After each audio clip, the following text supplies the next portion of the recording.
Good afternoon, everyone. Before calling this meeting of Special Council meeting for May 27th to order, I would respectfully acknowledge on behalf of Council and the community that the City of Pembroke resides on the unceded traditional territory of the Algonquin people. We thank the generations of people who have taken care of this land for thousands of years, and it is with this statement that we honor and respect the Algonquins on whose land we reside.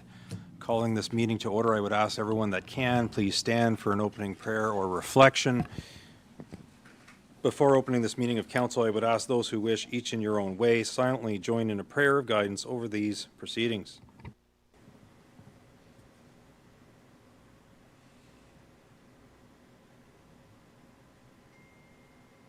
Thank you. Are there any disclosure of pecuniary interest this afternoon? None. Next up, we have delegations and presentations, and I'll turn it over to Madam Clerk for introductions and to kick us off.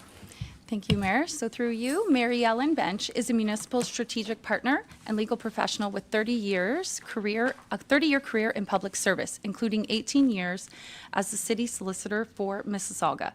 The City of Pembroke appointed Mary Ellen as Integrity Commissioner and Closed Meeting Investigator for the City of Pembroke in February 2025. We welcome her here today to provide an overview of the Integrity Commissioner and Closed Meeting Investigator role, processes, and her approach to inform council, staff, and the public on this very important role to our municipality and governance. So thank you for coming. Thank you very much for that wonderful introduction. I am thrilled to be here to be your Integrity Commissioner and Closed Meeting Investigator, and really thrilled to see the turnout today for this education session.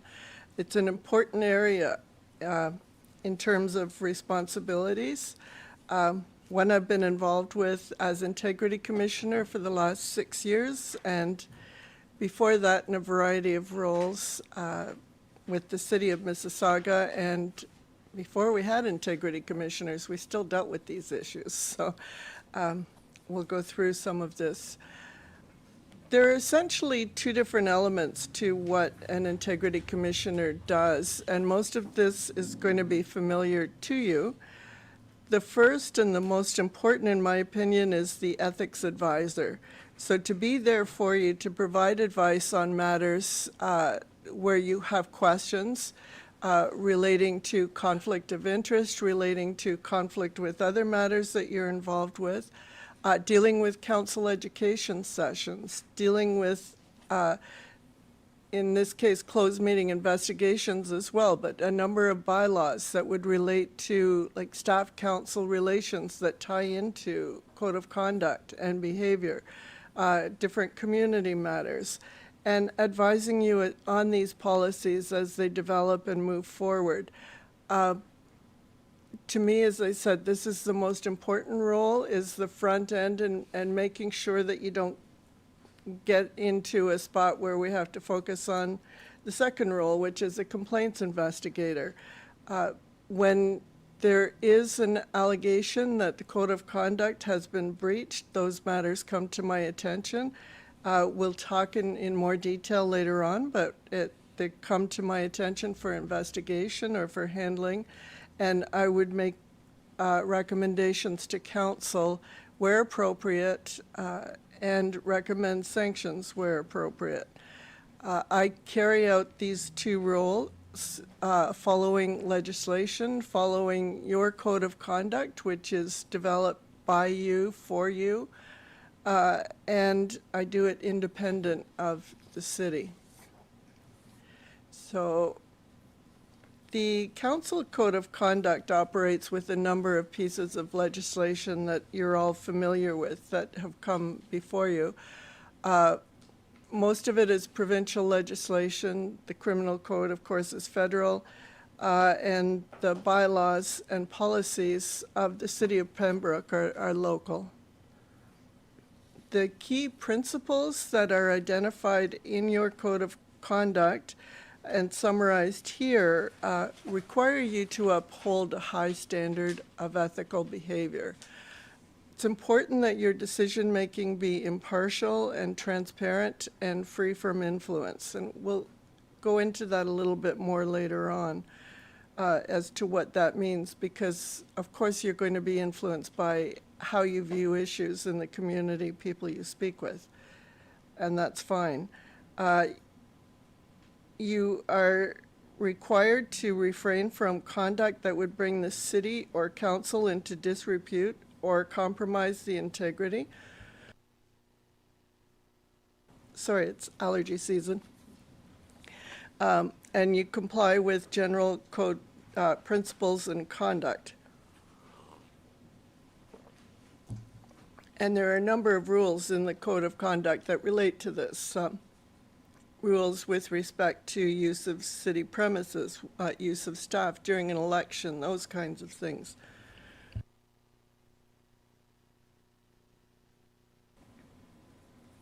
It's clear, though, that the roles and responsibilities of members of council are complicated, like any elected official. And the answers to situations are not always directly obvious. So if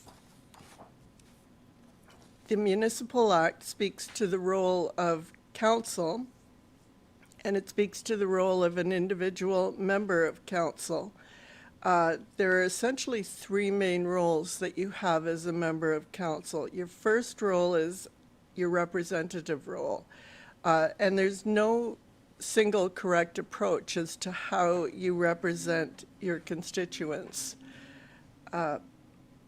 You have a policy-making role, which you do in the council chambers. When staff bring reports to you, you bring matters to staff and they report back. And you decide by consensus on what are the matters that you wish to regulate in the community. And you also have a stewardship role, where you're responsible for ensuring that the municipal resources are used efficiently and effectively.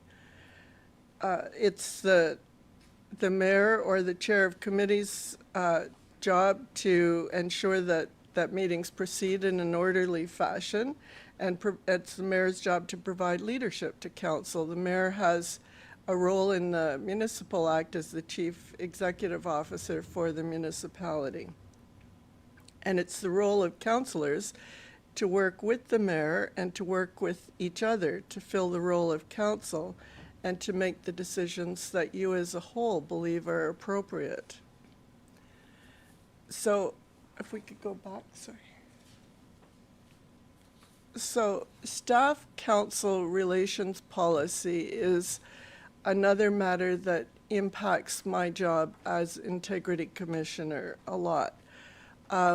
In your staff council relations policy, you have a statement that the corporation of the City of Pembroke will promote a respectful, tolerant, harassment-free relationship and workplace between members of council and the officers and employees of the corporation. It sets out guiding principles, clarifies the roles of council, of the CAO, and of staff, and it says that questions to staff are submitted through the CAO. So you have some very defined roles and responsibilities, making that easy to follow. Complaints in terms of conduct in that policy are submitted through the Human Resources Department, but complaints respecting the conduct of members of council are then forwarded on to me to investigate and report where appropriate. So that is another key document that I will be relying on in terms of doing my job as integrity commissioner, not just the code. And I should have said at the outset, this slides I've dealt with so far are things that you're already aware of for the most part. But if you have any questions or comments, sometimes it's easier if you ask them at a point where it makes sense to you rather than holding them to the end. So anyone who has a question, by all means, don't hesitate. Just a clarification. Through the chair. When all requests go to the CEO, in terms of, but that's not the That's not the norm for us. We go to the department heads as well. Yeah, and your policy, I think, said CAO, but then it does go to department heads, yes.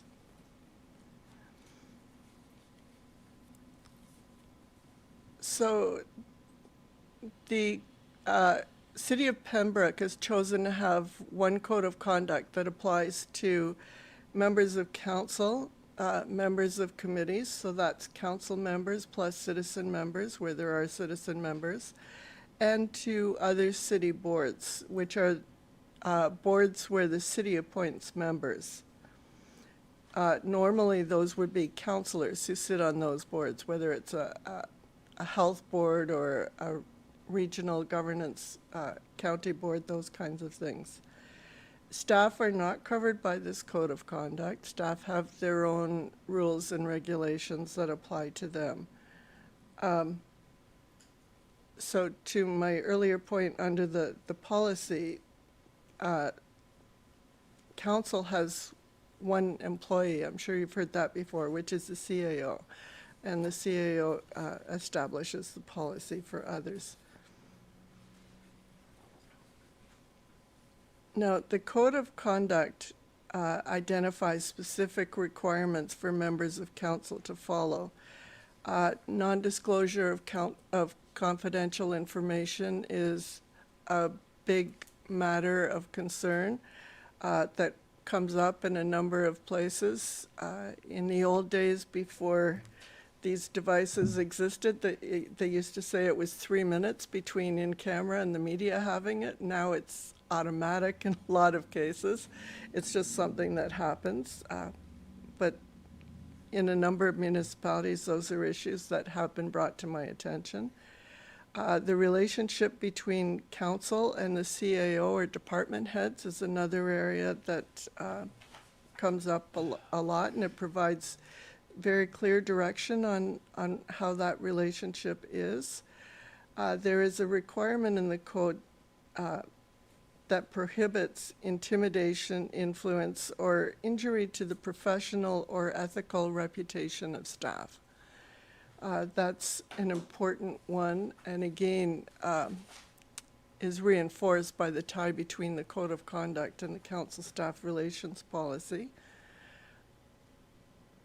There are specific provisions in your code dealing with comments to the media and communications that can reflect opinions but have to accurately reflect council decisions. Social media posts can identify the views of the member, but it has to be clear that it's not the views of the city. Only those who have authority can present views of the city. Only council can direct staff and not individual members of council. As a general rule, if you want a matter reported on or staff to take action on a certain matter in your community, you go through the CAO, you go through council if it's not something the CAO has authority to deal with. I'm not here today to talk in detail about strong mayor powers, but an exception has been carved out there, so the mayor is now able to direct staff. Use of property is restricted to municipal purposes only as a general rule. There are rules respecting limitations on accepting gifts and hospitality. And your code is comprehensive in that it contains details in terms of the role of the Integrity Commissioner and the complaint protocol that needs to be followed. Yep. Councillor Giacono? Thank you, and Commissioner Bench for the presentation to this point. I just have a question. You alluded to the fact that, the world has changed with, the electronics age, et cetera. Should cell phones be allowed in a closed session? I mean, many times people may use them to access information for other purposes, but should a cell phone be banned during a closed session? Because basically what you're allowing is contact with the outside world with the business that you're doing. If someone had some, was irreputable and wanted to do some harm to the corporation, et cetera, they could forward, information out unbeknownst to the rest of the members of council. Yeah, and this is an issue that comes up fairly regularly, and I've never seen a municipality ban cell phones in the council closed session debate. I have seen a few try, but it's caused a lot of friction, a lot of confrontation. Sometimes it's a matter of not on the desk so that nobody's using it. When it's a contentious issue, it has become a problem in terms of how it's handled. But I think the whole approach to the code of conduct and the ethical framework as a whole is that you have to respect that everyone on council, everyone on senior staff who are in that room are going to do the right thing and follow the rules. We all know that doesn't always happen. Stuff gets out, as I said, and it always has, but there is no full solution. If you chose to do so, you could make that a rule. Whether it's in the code of conduct, I would say it probably would belong in a procedure bylaw more than anything. But I've never seen it enforced fully. Hasn't been effective. Thank you. Thanks. So I wanted to speak a little bit about Bill 9, which is the proposed Municipal Accountability Act of 2025. Bill 9 was introduced on May 1st. It still only had first reading. It basically provides for a standard code of conduct that will be in place for all municipalities in Ontario. It provides a role for the Provincial Integrity Commissioner to oversee codes of conduct, oversee council training, oversee integrity commissioner training. Training will be mandatory for members of council and local boards. Training will also be mandatory for integrity commissioners.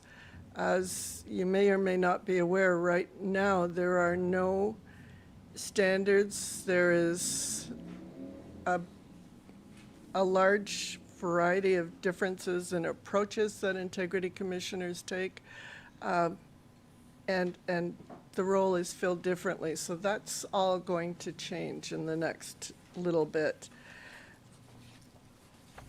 The regulations that will be introduced under Bill 9 will establish investigation procedures that integrity commissioners are supposed to follow to ensure that there is a more consistent approach, which tells me the province has heard from a number of members of council that we need some work in this area.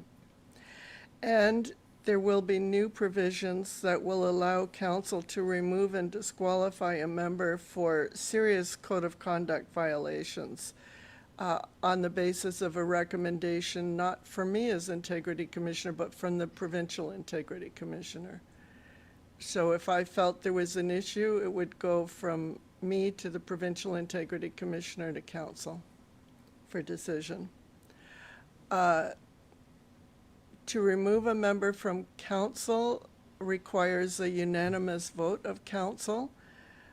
So I have indicated, AMO has made some comments on this. I do code of conduct training for AMO. The threshold of unanimous council support is too high in AMO's opinion and should be adjusted to 2/3 vote. And there's also a recommendation that there be a progressive range of discipline, similar to what's in the Education Act. So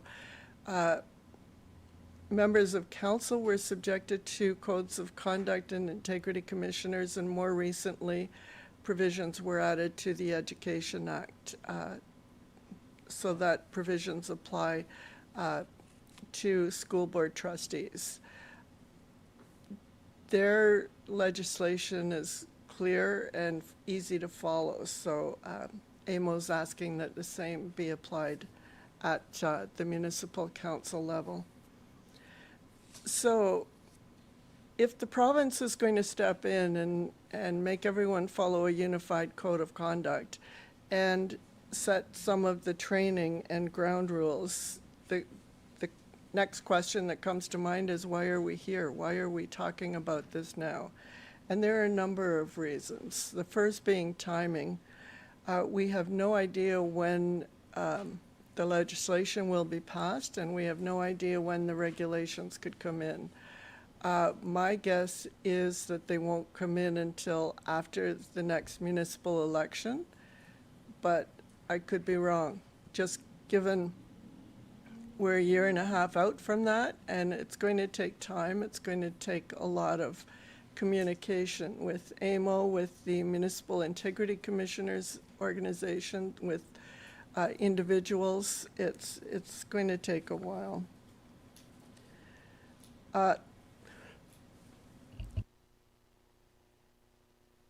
The other reason why we're talking about it is because we've talked about the council staff relationship policy, and I mentioned the procedure bylaw, but there are a lot of other policies and bylaws that a municipality can rely on to deal with matters that are important to them that are outside of the code of conduct. Some municipalities have social media in a code of conduct, for example. Some have a separate bylaw for it. Some don't regulate it at all. Some have provisions in the procedure bylaw that go cover in quite a bit of detail what happens in the council chambers and committees. Workplace harassment policies, in addition to the policies on staff-council relationship, are some of the other examples. And all of those policies are valid legislation that will carry forward. The Supreme Court of Canada made it clear a number of years ago that even where there is provincial or federal laws in a certain area, municipalities can still regulate as long as you can comply with both of them. So there is still lots of room for you to personalize the policies that apply to this council. So if we talk a little bit about complaints that are made, complaints can be made by anyone through a formal complaints process on the city's website. And when a formal complaint is received, the first thing I have to look at, is it a subject matter that's within my jurisdiction? I had a call I dealt with just last week in a municipality where somebody was upset because council imposed a hold bylaw on property that impacted them, and that's not within my jurisdiction. I deal with council ethics, not with decisions you don't like. So the next thing I look at is it frivolous or vexatious, or is there a substantive basis to the complaint?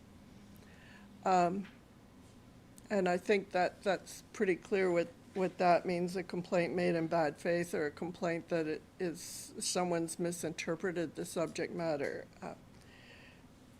I would say the vast majority of complaints that I have reviewed in my 5-6 years doing this have not led to formal reports. They've led to explanations and talking to individuals to resolve the matters.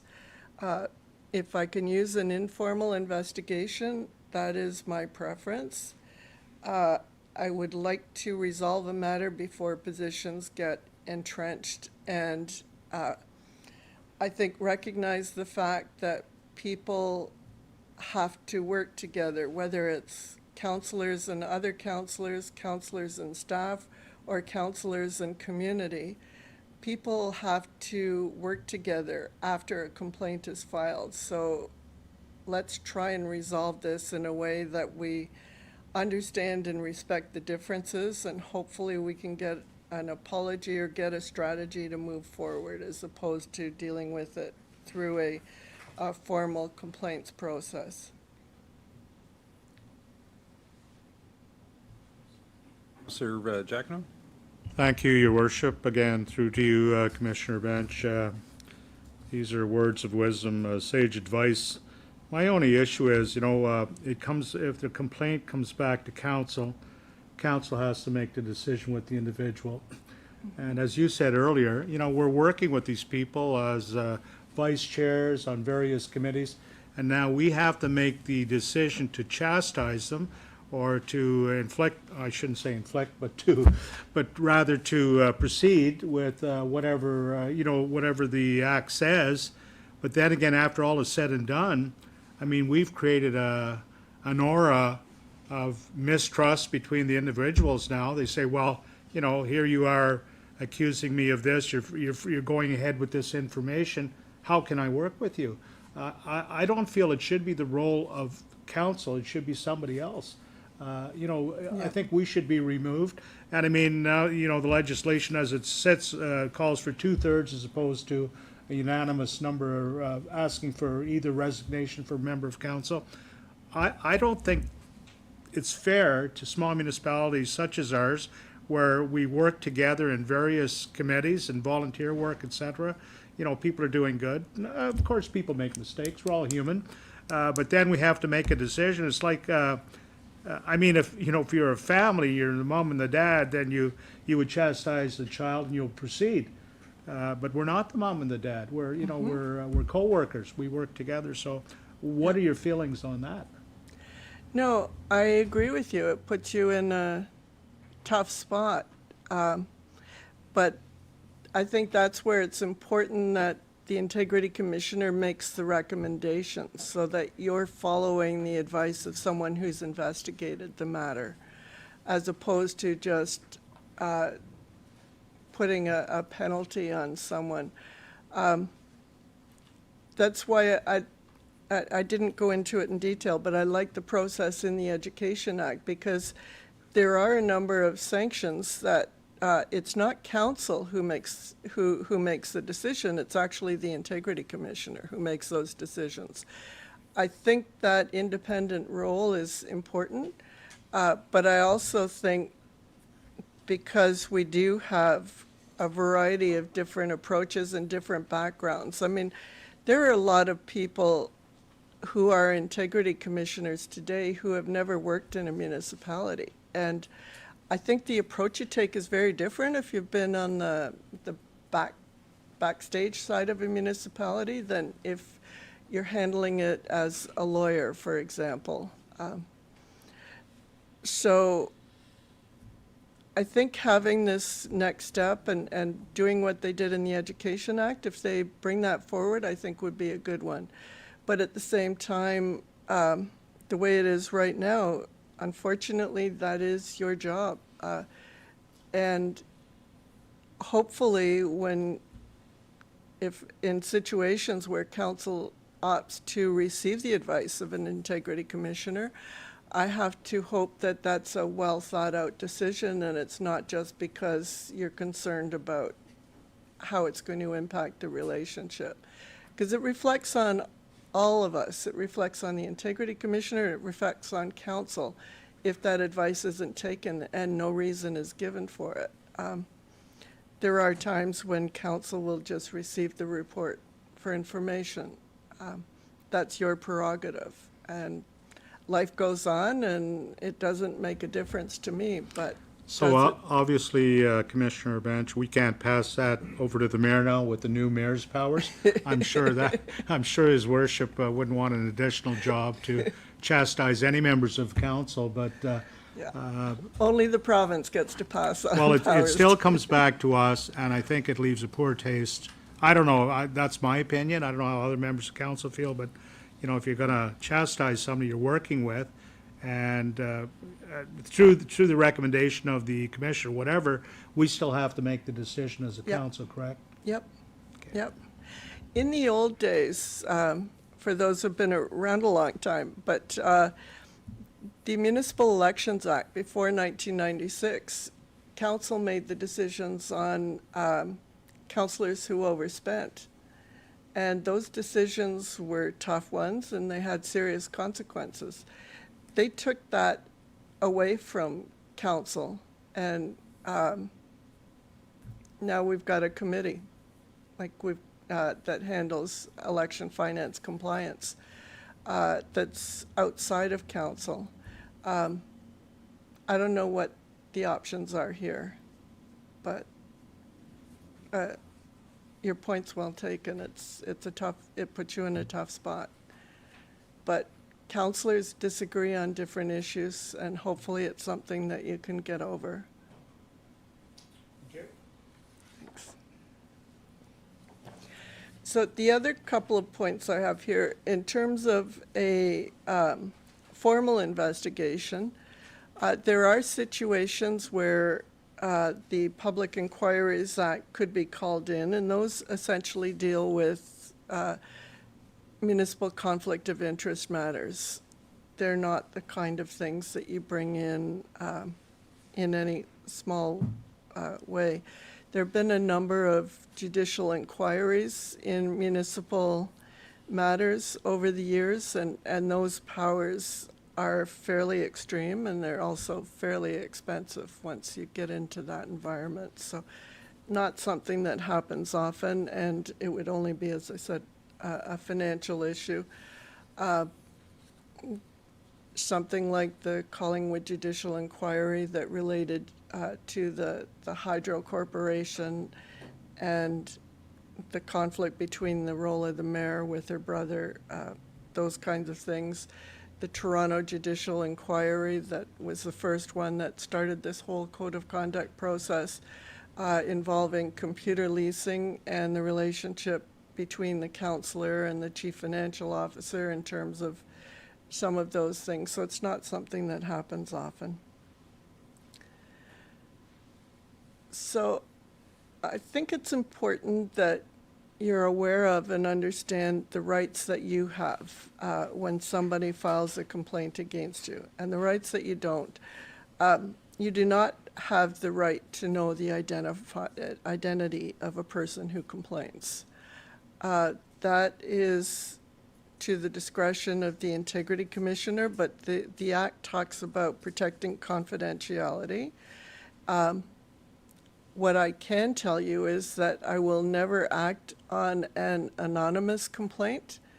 So if someone is not willing to identify themselves to me, that falls into the frivolous and vexatious category.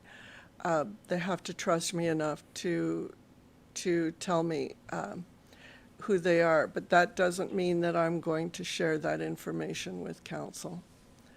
So you will see that in my complaints.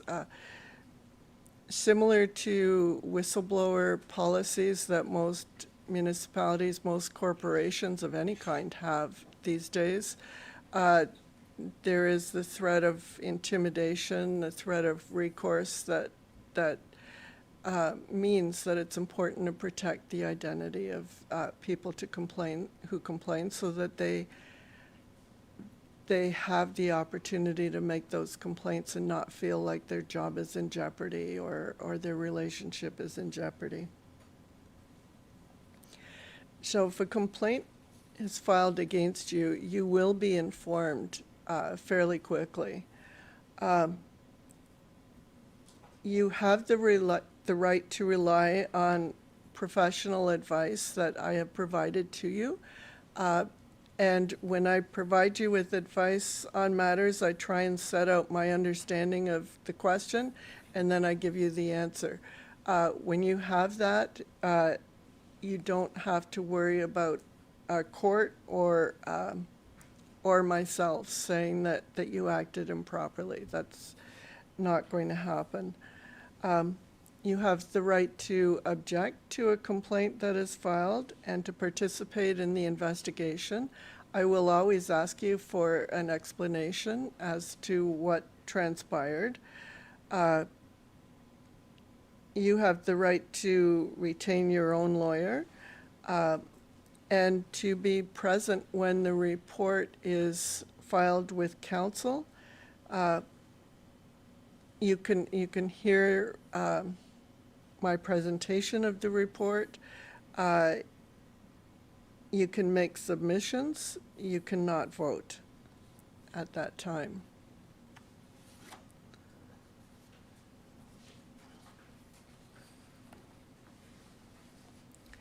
So, in terms of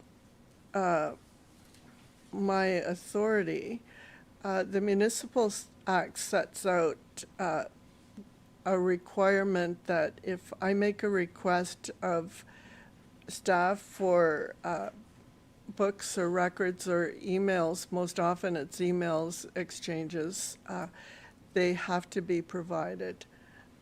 And if I make a request of you as a member of council for emails, they have to be provided. I will act independent of the municipality and determine what my next step will be, but I will have the power to summon witnesses if it's required, and hold hearings, and refer matters to court if it's something that I feel is necessary. Ancillary matters can also come up that could result in an investigation being suspended, in particular where it interferes with a police investigation. So an example of that, you might recall a few years ago in the city of Mississauga, we had one councillor who keyed another councillor's car, actually 3 times, I think, in the staff council parking lot. And the Integrity Commissioner investigation was suspended to allow the police to come in and deal with it as a police matter. And it's in civil court now as well.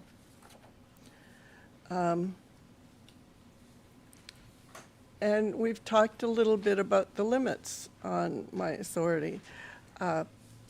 So as we've discussed, integrity commissioners make recommendations to council but cannot impose penalties. That is within council's purview to follow that. We don't know if that will change under Bill 9, but as I said, they've done it in the Education Act, so it is possible. Next year is an election year, and the rules that apply during election years are somewhat different. Between nomination day and voting day, matters will not be investigated and reports will not be filed. The negative impact outweighs the benefit of having those matters become public record during that time, was the thought behind that change to the legislation.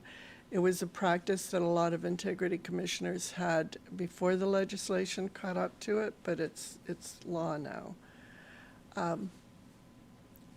I have a duty of confidentiality. I have a duty to respond to inquiries. And I can recommend but cannot initiate changes to the code of conduct or related policies. So that would normally happen one of 2 ways. One, if it's a formal investigation, it will be part of the recommendations in the report. If it's not a formal investigation, it will probably be an email to me, to staff, that this is something we need to look at fixing.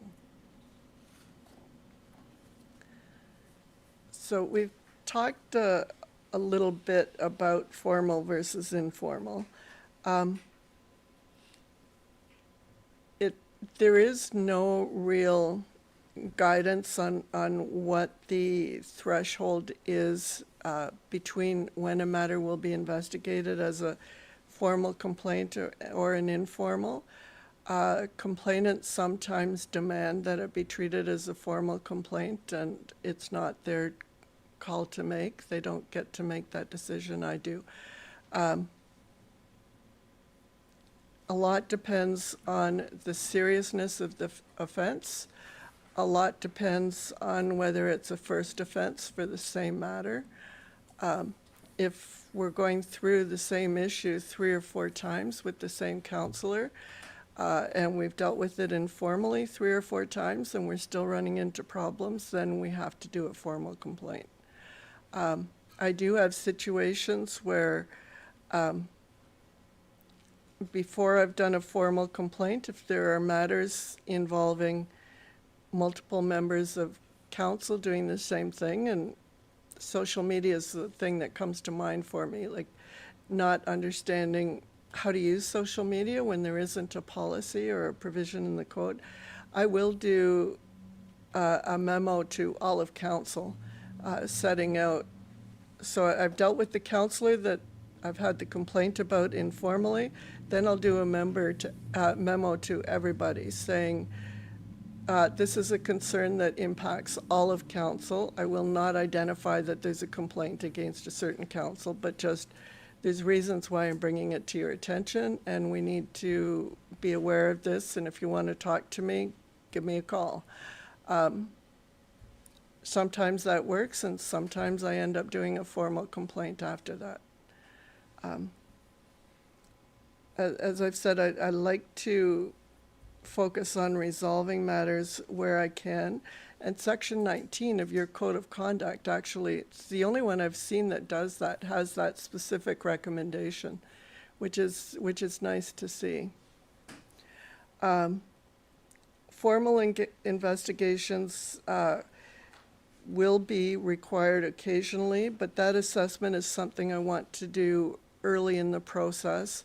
I don't want to waste money on going down the road of a formal investigation. And I was actually thinking back, I've got like 38 years in the municipal legal world now. I kind of have a good sense of where there are issues and where there are not, and how to approach it just based on dealing with some of those experiences. So matters where I will refuse to investigate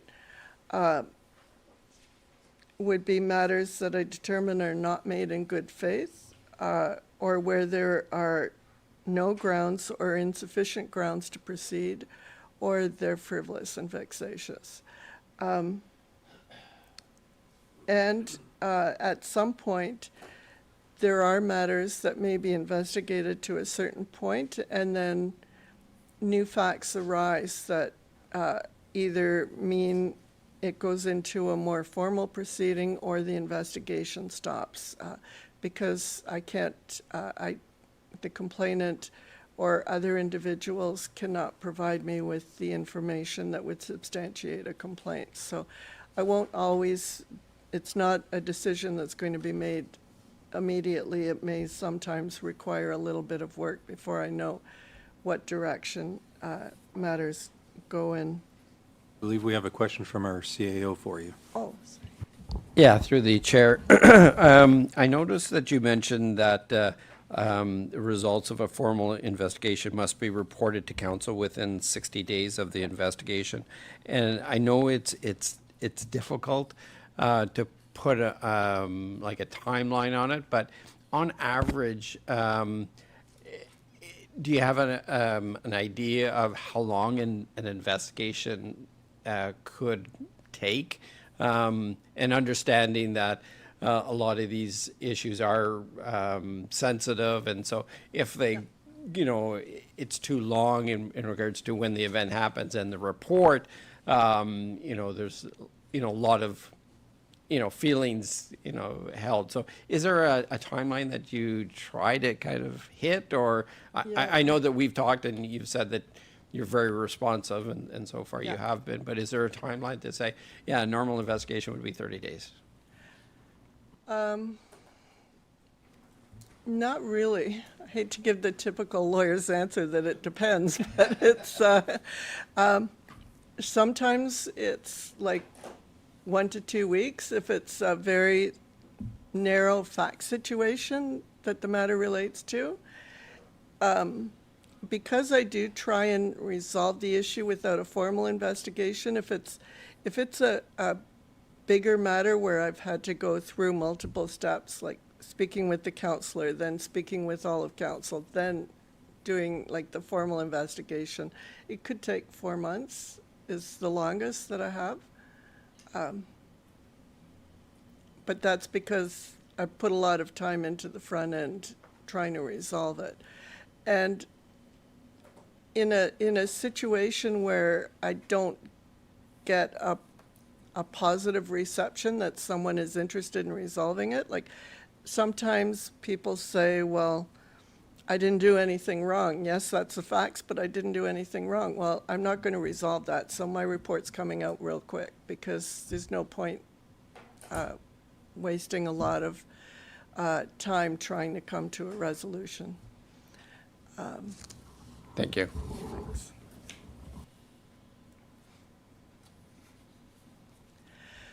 So one of the big areas where I've had a number of issues relates to your role as a member of council and your role in community.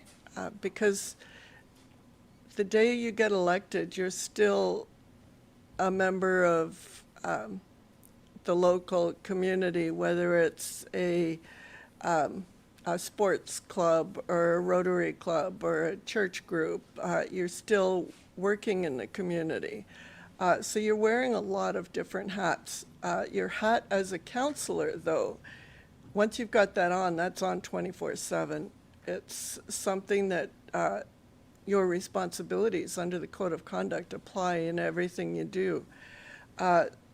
So it's an important one to look at in terms of using me when you've got a situation that's a concern, because as I mentioned earlier, I can provide you with an email that says you don't have a conflict, or you can do this, but can we look at doing it slightly different? Or you might not have a conflict, but you've got an interest. So it's helpful if you tell council that you've got an interest, but the integrity commissioner says I don't have a conflict. That way you don't have people who are in the room or people who are watching on YouTube saying, well, I know he's involved in that organization or she's involved in this and that. So just to keep those lines of communication clear, because they don't know that you've been cleared of any issue in those things. Those relationships are important, and they're important that they be handled right.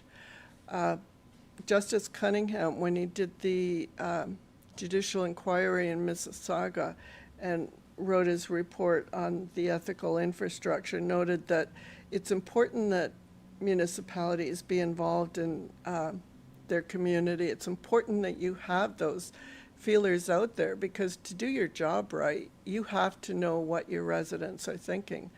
Whether it's ward residents or citywide residents, you have a role in all matters that come before this council.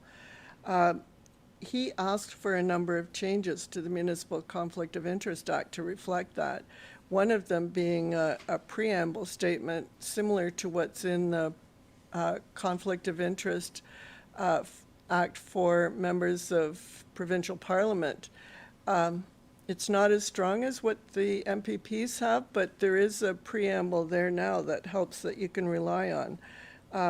And it's something that is important, that you be able to explain that you're not offside council because you voted on a matter that impacted the budget of the local skating club and you're on the arena board, those kinds of things. So what I wanted to review next are some examples of how these matters have been handled. And as I said, they have been handled differently. So the first example that I wanted to provide to you involves a councillor in Waterloo Region. The councillor is also CEO of the YWCA, and there was a matter involving the closure of 5 daycare centers where the YWCA would take over some of those spots and some of the funding to go with it. The integrity commissioner in that case said that The MCIA is not concerned with personal conflicts of interest, as the term is understood colloquially, or with perceived bias. It's only concerned with the members' pecuniary interest. So that integrity commissioner read the legislation very narrowly and said that the closure recommendation that went to council did not present an immediate traceable financial benefit to the YWCA that would flow through to the councillor. So the councillor was able to rely on an exemption, and she did not have a conflict. And then there was a situation with a, and I don't have it in this presentation, with a counselor who was on a local economic development foundation who was found to have an indirect conflict of interest and was penalized. So the decisions are not always consistent, but I wanted to provide a bigger variety than just hit on some of those. In terms of council behavior, and as I mentioned, it's 24/7, and this next Thunder Bay case also deals with staff. The counselor, who was a real estate agent and a land developer, emailed staff in bylaw enforcement suggesting that somebody be charged because he didn't follow her warning. It was another property manager, property that she used to manage, and then she lost the contract. And she was telling staff, you can't just let people do what they want when they want. The integrity commissioner found that her behavior was far from exemplary, and her attempt to invoke her status or threaten public humiliation to the individual who had the property management contract, or to threaten to call the police or pursue some action against the owners, was an egregious abuse of her authority as a counselor. And he also saw that her conduct and gesturing with their middle finger was a shocking breach of decorum. So again, these things do not happen just within this building. Her pay was suspended for 30 days, was the recommendation of the integrity commissioner. Another big area, and I know it came up in the matters that were referred to me, Victoria sent around a little survey of matters that people wanted to discuss, is the whole fit between the code of conduct and free speech. And this has been a tricky one. It's definitely an area that is, that's probably, I would say, like, one of the biggest areas. This and relationships with staff are kind of the big areas where there are a number of issues, both in the municipalities I represent and in municipalities that other people represent. Because I do code training for AMO, I keep on top of a lot of integrity commissioner decisions, and it's been a huge area. But it's an area where there are restrictions on free speech. We hear a lot about it these days, especially from south of the border, but at the provincial level, there is libel and slander law. At the federal level, there are criminal code provisions. And locally, there are a lot of bylaws that limit what's considered free speech. The procedure bylaw in the council chambers, how you deal with graffiti outside, flag raising policies, those kinds of things limit free speech all the time. Even the Canadian Charter of Rights and Freedoms has limits. It's subject to reasonable limits. So we all remember going back, again, back to the old days, before we had smartphones. People would sit in a room and got their communications through media channels, not like today. Today, we communicate and people have a lot of their news through TikTok or Facebook or all of these other issues, other channels. We have council meetings that are broadcast on YouTube, and people can make comments that they can't read the room. When you're sitting in a room like this, as opposed to sitting somewhere else, you face the people that you're speaking to, and you can have a proper conversation. But the way the world has changed, it becomes a lot tougher. And I think in our municipal world, seeing things like some of the stuff that people post on social media about council decisions, about staff and the information they're providing to councillors. I'm going to talk about it a little later, but like, you have people texting the mayor or members of council saying staff are lying, and they're just basing it on they don't like what staff is saying. We're in a very, very different world today, and the challenges for you are much greater. But that's why codes of conduct and having some understanding of what is acceptable in your community becomes so important. And when you look at the changes, I mean, the first municipal code of conduct that I'm aware of is the one that came in Toronto after the Toronto Computer Leasing and Judicial Inquiry. That was back in 2006. It was allowed for other municipalities, had the authority to put in a code of conduct, but they weren't required until much later. But it's become a best practice. So if you look at not just municipalities, but private business, other corporations, codes of conduct are fairly standard today. And having it in the code as opposed to scattered around in a bunch of different bylaws makes it easier for you to see those as well.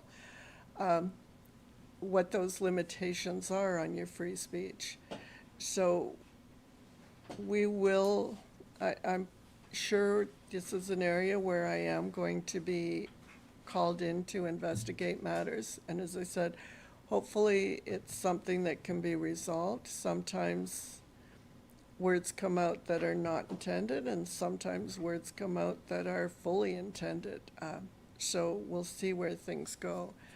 I have a couple of examples of different situations relating to freedom of speech and what is allowed and what isn't. So I pulled one from Toronto. Councillor Matlow is a fairly vocal councillor.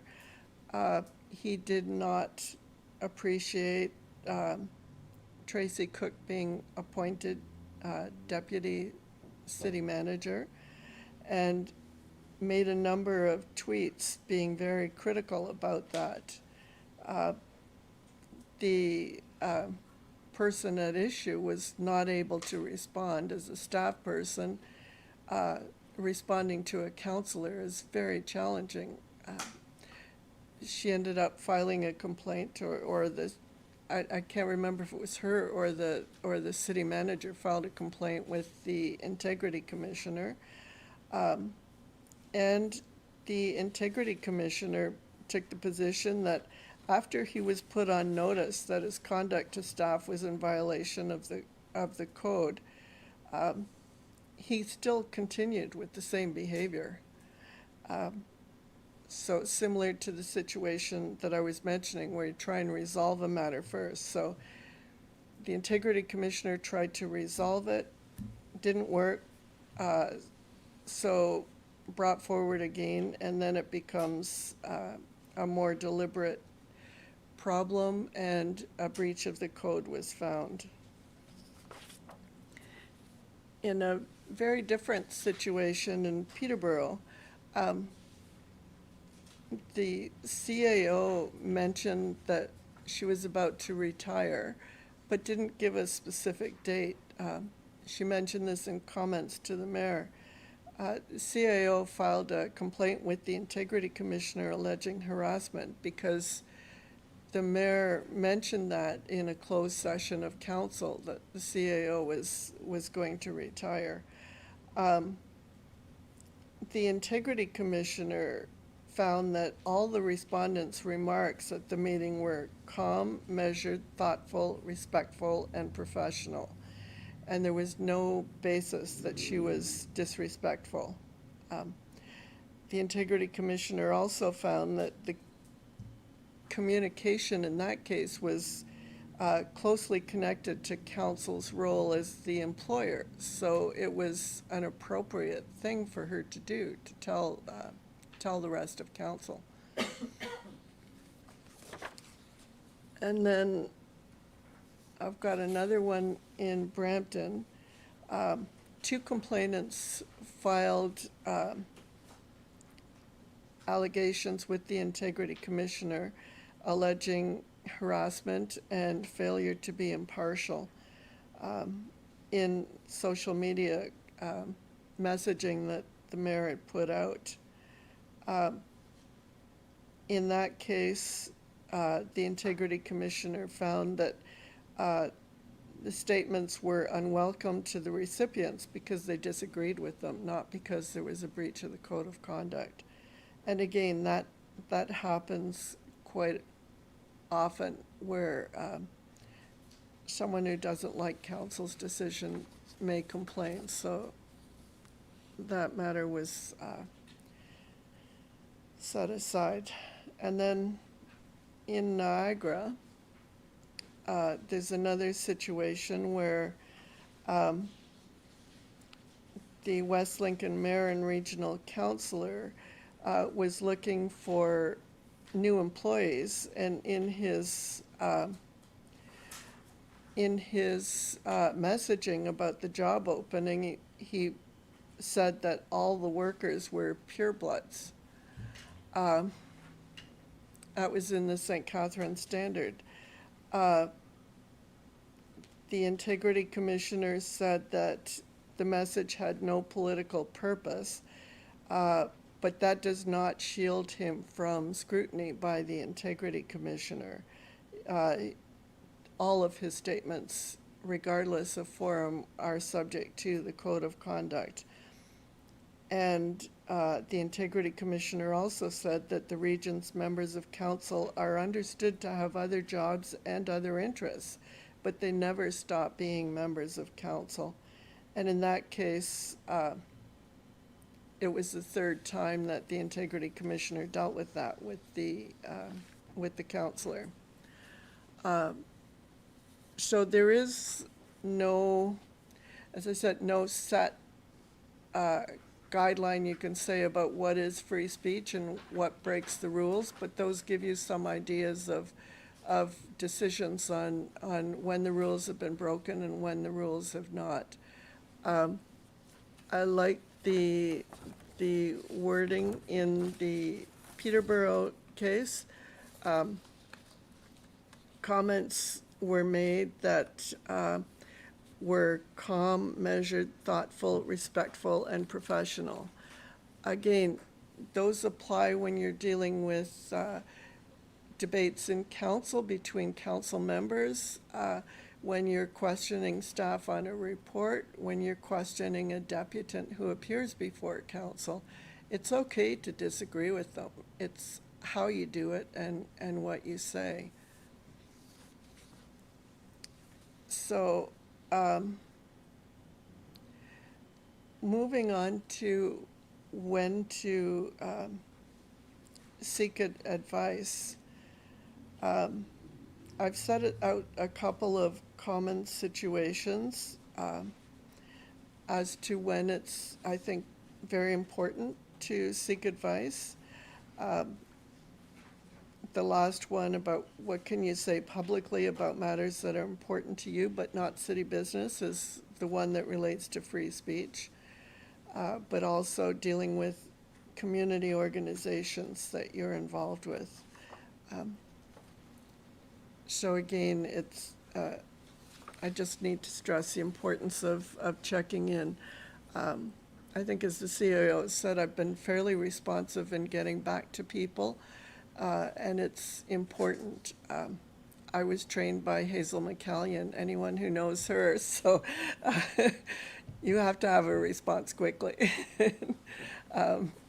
It served me well in everything I've done after. So in terms of your role within the ethical framework, that just by running for office and being in this room shows your commitment to improving the community. It is a tough job and it doesn't pay well, and I have to really applaud everybody who runs for political office. It really says that you see the value, you want to change, you want to improve the community. So it's great. In terms of once you're here, a couple of, again, just hitting some of the highlights in terms of respecting the role of the CAO in directing staff. You never attack the integrity or competence of anybody, but as I've said, it's fair game to challenge. You don't have to agree with everything they've said. It's important to leave your professional qualifications at home. If you're an accountant, you don't challenge the treasurer based on that's not how you did it. Or if you're a lawyer, you don't challenge the lawyer on that's not how you did it. I've been in some of those meetings. They're awkward and uncomfortable, but the professional you have on staff, on your team, is here with much more knowledge of the local municipal corporation than you have, and it's important that you respect the way that the city's staff handle matters.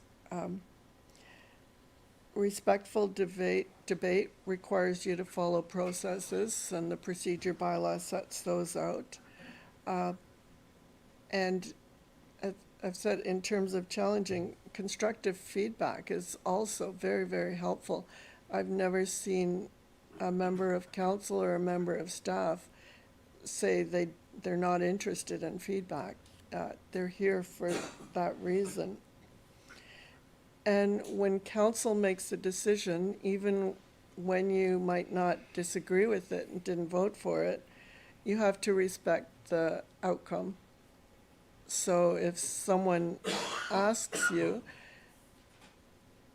you indicate this is council's decision.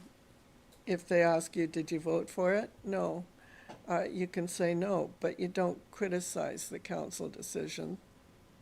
I have had councillors post recorded votes that were made in public session in their social media pages.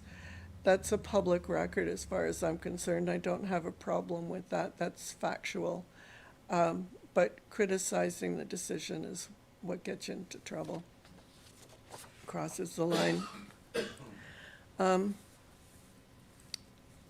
There was a situation that came to my attention recently that was in the media where the mayor of Burlington was dealing with an issue involving hospital funding, where a resident basically said that staff's comments on the need for a tax increase to be able to fund the municipal portion of the hospital, they said staff were lying and they were misrepresenting different facts and that a tax increase wasn't needed.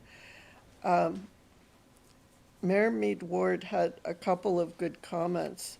about having guidelines for conduct at meetings that are aimed at promoting respectful debate and dialogue about the issues faced. And she said it's especially important when there are different viewpoints and opinions among staff, council, and the community. We want everyone to feel heard and safe to speak their views, however unpopular. But at the end of the day, you respect the decision that's made. She also said that in a healthy democracy, people won't run for office if they feel they're going to be exposed to personal attacks and a toxic workplace. People won't apply to work in a municipal government if they feel they're going to be exposed to personal attacks and a toxic workplace. And residents won't come forward, so everybody loses if voices are silenced by bad behavior. I thought that was a really great way of summarizing and setting out the challenges that we all face as we move this forward.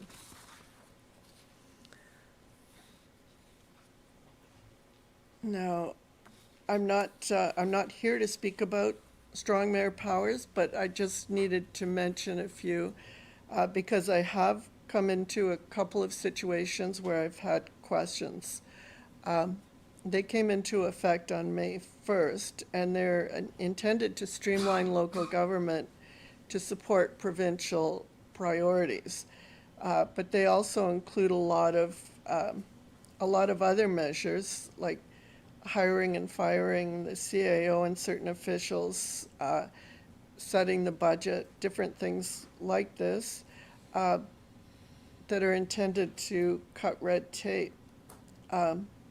As I said, that's not the purpose of me raising it today, but I raise it because I wanted to make it clear that it's not my job to assess whether the mayor used strong mayor powers appropriately or not. So similar to some of the other situations, like you might not agree with the decision, but you have to respect the authority of the mayor to make those decisions. Those powers have been given for a reason. And that concludes my presentation. So I know you have a written copy, which is great. It's a lot of information to absorb. Some of it is coming to you for the first time, but any other questions or comments? Questions or comments from members of council or staff? Councillor Giacono? Sorry, Your Worship, I seem to be the only one chatting here, but I want to make our visitor feel welcome and hopefully feel that she hasn't wasted her time coming here. But just as an aside, when I was going to high school, I read a book by Adolphus Huxley, I think was his name, published in 1949, and it was called 1984. And it was a projection of what was going to happen in 40 years from the time that he wrote the book. And he talked about, the mass communication that we're experiencing today. So it was rather prophetic of what he was talking about, that here's an instrument that connects you with the world. You can talk to anybody in the world by dialing a phone number. Anybody in the world, I would presume, could lodge a complaint with the Integrity Commissioner because it says any person. Does that mean anybody, or does that just mean people in your community? But the point is, in the book, he also talks about a term called where everybody's business is known to everybody. And I mean, that's Facebook, that's the world that we live in today. And he also refers to something called doublespeak, which I think may refer to the freedom of speech. It's all a matter of interpretation. Freedom of speech is a matter of interpretation. What one person sees as, a particular mandate under the freedom of information, or freedom of speech, rather, another person may take issue to that, and it can go to court.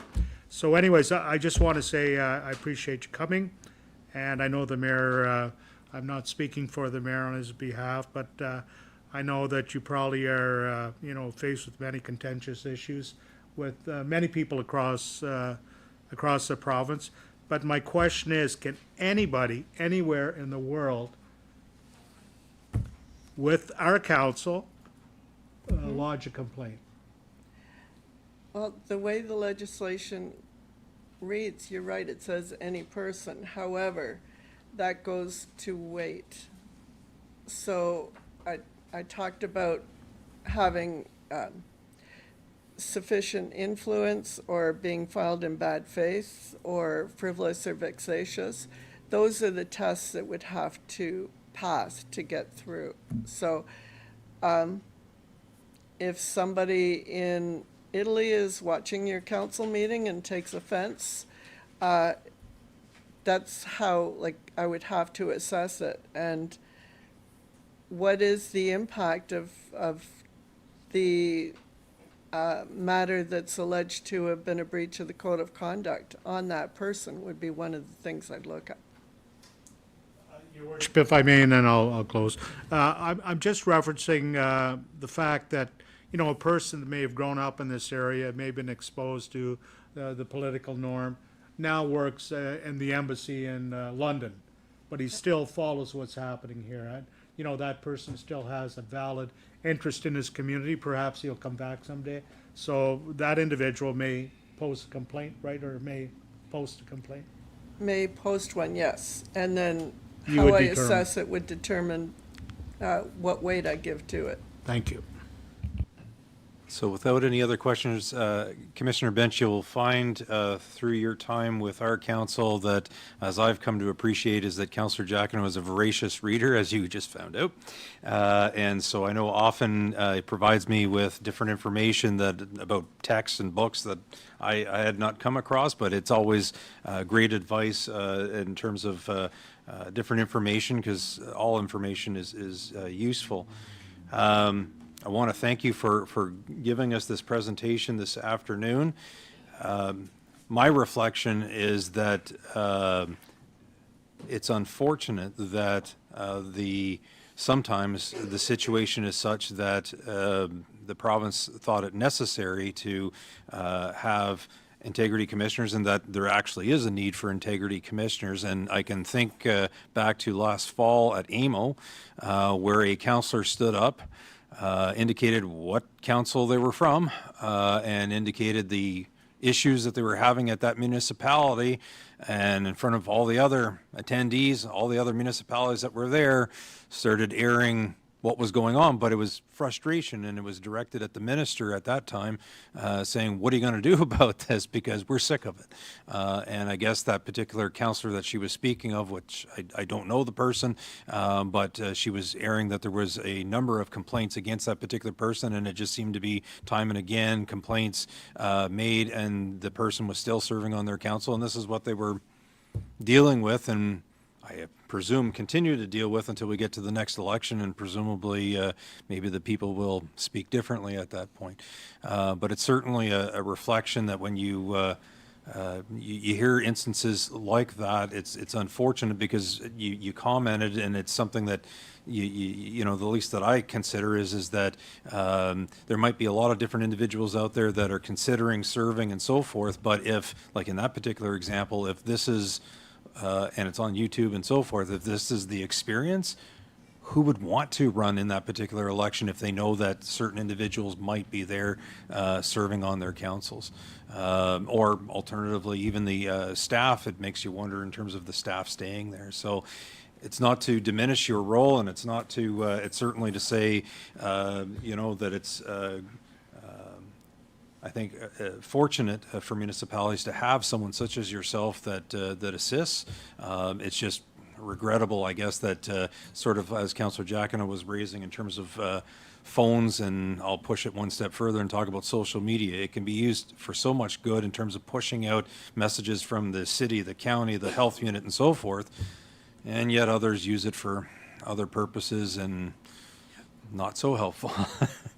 So thank you very much for coming, and I see you wanting to press the button, so I suspect you have a comment. No, all very good comments. I was at the same AMO session that you were, the Bear Pit, yeah.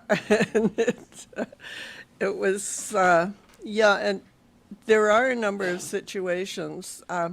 I'd mentioned earlier in my comments too, like before there were codes of conduct and integrity commissioners, we did resolve these matters. As city solicitor, I'd be brought into meetings with the mayor and the CAO and the counselor at issue, or the staff person at issue when it was a senior person. And we'd focus on how we're going to make this work. That was a strong mayor before there were strong mayor powers. She didn't need them with Hazel, but unfortunately, I think the world has changed so much. We're dealing in a world, as you say, with social media, with fake news, with all kinds of people at home that are watching things and sometimes misinterpreting things because they don't have the complete context and they don't have anyone to ask because they're not in the council chambers. So we do run up against a number of different issues and obstacles, and we've come to this point where it does seem to be required. It'll be interesting to see what happens with Bill 9, what the final version looks like. Huxley did make a number of good predictions, Councillor, in terms of what the future would look like. I'm not sure if you ever saw the Donald Trump coming into existence or some of the other challenges that we're dealing with, but it is our brave new world. It's just, yeah. So thank you very much for this opportunity. It's great to be able to meet everyone in person and go through this, and we'll see what happens after Bill 9 becomes law. Okay, thank you. Thank you. Next item on our agenda is confirming bylaw. Councillor Keel.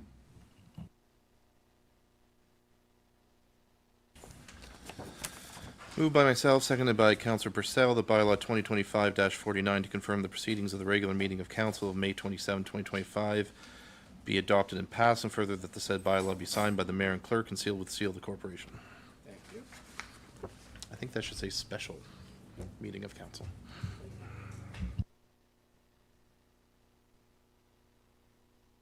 By Councillor Keel, seconded by Councillor Purcell, that bylaw 2025-49 to confirm the proceedings of the special meeting of council of May 27, 2025 be adopted and passed.